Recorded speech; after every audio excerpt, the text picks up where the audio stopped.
Imagine walking through a town where almost everything around you is blue. The walls, the doors, the stairs, and even entire streets are covered in different shades of the same color.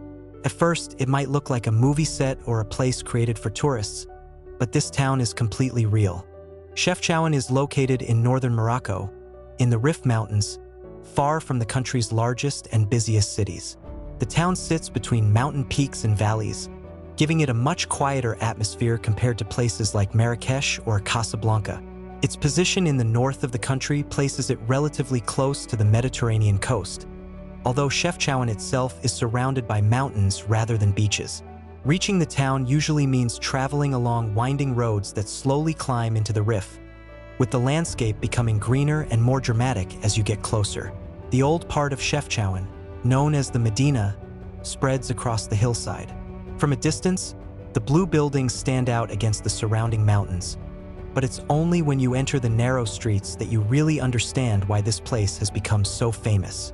There are stairways, small alleys, hidden corners, and passages running between the buildings.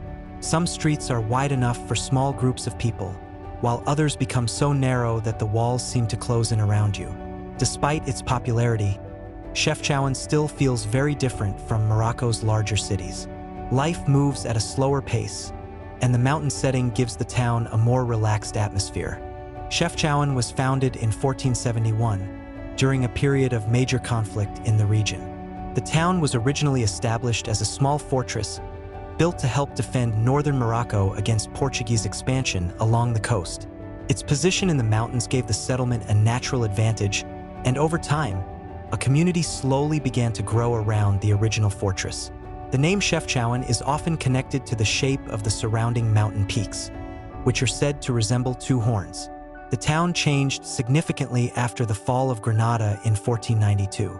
Muslim and Jewish families fleeing the Iberian Peninsula arrived in northern Morocco, and many eventually settled in Chefchaouen. They brought their own traditions, skills, and architectural influences, helping shape the character of the town. For centuries, Chefchaouen remained relatively isolated. Foreign visitors, especially Christians, faced heavy restrictions on entering the town, which allowed the local community to preserve many of its traditions and develop with limited outside influence.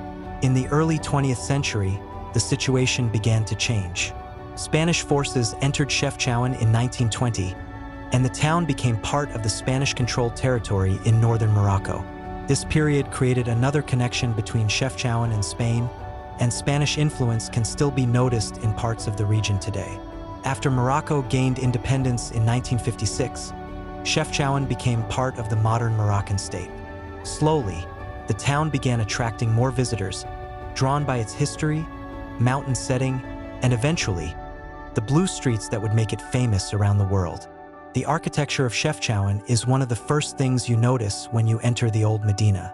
Buildings are packed closely together along narrow streets, creating a maze of stairways, small passages, and hidden courtyards.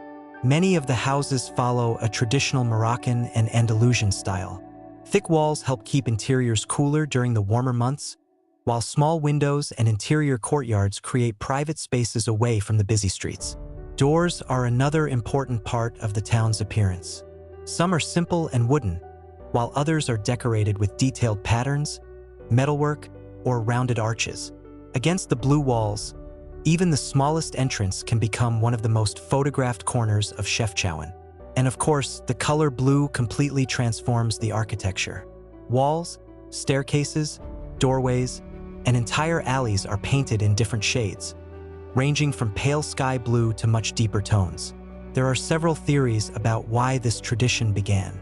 Some connect the color to Jewish communities that settled in the town, while others say blue helps keep buildings cooler or even discourages mosquitoes. Another explanation is that the color represents water and the sky. Whatever the exact reason, painting the buildings blue has become an important part of Chefchaouen's identity. Residents regularly repaint walls and streets, keeping the colors bright and maintaining the appearance that has made the town famous.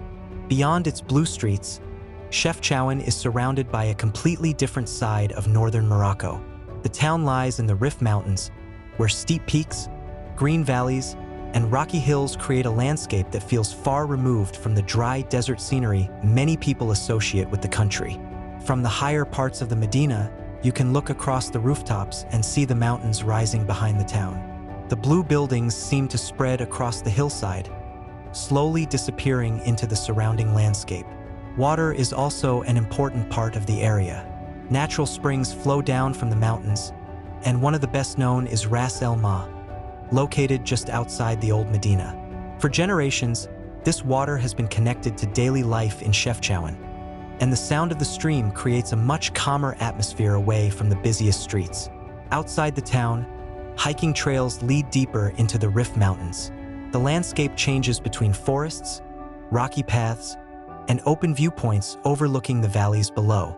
Some routes take visitors towards waterfalls and more remote areas where small communities are scattered throughout the mountains. The changing light also completely transforms Chefchaouen throughout the day. In the morning, the streets can appear pale and almost gray-blue, while stronger sunlight brings out much brighter colors. As evening approaches, the mountains cast shadows over the town and the blue walls take on darker tones. One of the best places to start exploring Chefchaouen is Plaza Yuda El Hammam, the main square of the old Medina. Surrounded by cafes and traditional buildings, it's one of the liveliest parts of town and a place where locals and visitors naturally come together. Right beside the square stands the Kasbah, a historic fortress with thick walls, towers, and a peaceful interior garden.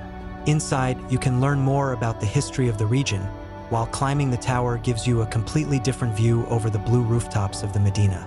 From there, the best thing you can do is simply walk. Chefchaouen isn't a place where every interesting corner appears on a map. Some of its most beautiful streets are hidden between stairways and narrow passages, where blue walls, colorful flower pots, and decorated doors create completely different scenes around every corner. Another important stop is Ras El Ma, where fresh mountain water flows beside the edge of the old town. The area is popular with locals, and it's a good place to see a quieter side of everyday life away from the most photographed streets. Above Chefchaouen, the Spanish Mosque offers one of the best viewpoints in the area. Reaching it requires a short walk uphill, but from the top, you can see almost the entire town spread across the mountainside. The view is especially popular around sunset, when the light slowly changes over the blue buildings and surrounding peaks. And if you have more time, the Rif Mountains offer plenty of opportunities to explore beyond the town itself. Hiking routes lead towards valleys, waterfalls, and small mountain communities, showing a side of the region that many visitors never see. Life in Chefchaouen is strongly connected to the traditions of northern Morocco. Even with the growing number of visitors, many parts of daily life in the Medina continue much as they have for generations. Small shops and workshops can be found throughout the old streets, where local artisans sell handmade products ranging from woven blankets and clothing to leather goods and decorated ceramics. Many of these crafts are influenced by the culture of the Rif Mountains and have a slightly different appearance from those found in other parts of Morocco. Food is another important part of the experience. Traditional Moroccan dishes like tagine and couscous are common, but the region is also known for its local goat cheese, produced in the surrounding mountains. Fresh bread, olives, and mint tea are also part of everyday life, and it's common to see people sitting outside cafes for long periods, simply talking and watching the streets. The weekly markets bring another side of local culture to Chefchaouen. Farmers and families from nearby mountain communities travel into town to sell vegetables, fruits, herbs, and other products. These markets have connected the town with the surrounding Rif region for generations. Traditional clothing is still visible, especially among older residents. In northern Morocco, some people wear the jalaba, a long robe with a pointed hood, while distinctive woven hats and colorful garments can also be seen in the wider region. The blue streets may be what first catches your attention, but once you look beyond the color, you discover a town shaped by centuries of history and a community that continues to live among the narrow streets of the old Medina. Would you like to walk through the blue streets of Chefchaouen? Let me know in the comments. And if you enjoyed discovering this incredible town, subscribe for more unusual and fascinating places from around the world. Thanks for watching, and I'll see you in the next video.